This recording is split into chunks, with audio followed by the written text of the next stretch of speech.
Dengue a Bassano riscontrata in quartiere San Marco in due residenti di ritorno da un viaggio in Sud America. I pazienti, che si erano inizialmente recati al pronto soccorso del San Bassiano ancora martedì scorso con febbre e malessere, sono stati valutati e presi in carico dall'unità operativa complessa di malattie infettive. Vista la loro condizione non preoccupante, i sanitari hanno disposto quindi per loro un periodo di isolamento da trascorrere nella loro abitazione e le condizioni cliniche stanno migliorando. Intanto è partita la macchina della prevenzione e gestione emergenza, sono state avviate le operazioni di disinfestazione di tutta l'area, disposte attraverso un'ordinanza specifica a firma del sindaco Finco. La riunione operativa che abbiamo fatto era proprio per il trattamento dell'emergenza e quindi il trattamento insomma, delle vie e la gestione dell'emergenza soprattutto dal punto di vista comunicativo per chi abita lì attorno. Quello che andremo a fare poi nella tarda serata di oggi è proprio il trattamento adulticida, quindi insomma nel raggio di 200 metri da civico a civico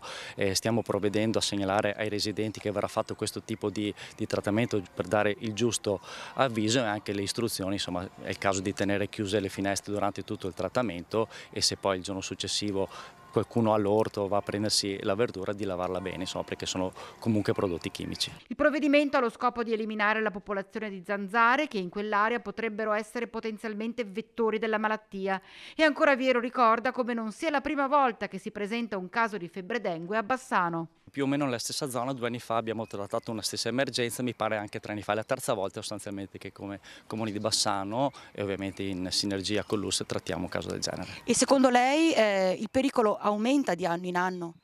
Ma mi pare di capire che insomma la statistica più o meno è la stessa, mi pare che il periodo fosse diverso, forse siamo in anticipo rispetto agli altri casi, però bisogna dire la verità che rispetto al primo caso che abbiamo trattato il protocollo funziona, ci si è attivati subito, si è rodata un po' la macchina anche organizzativa, grazie anche ai volontari di protezione civile che rispondono sempre alle chiamate, quindi c'è una buona sinergia.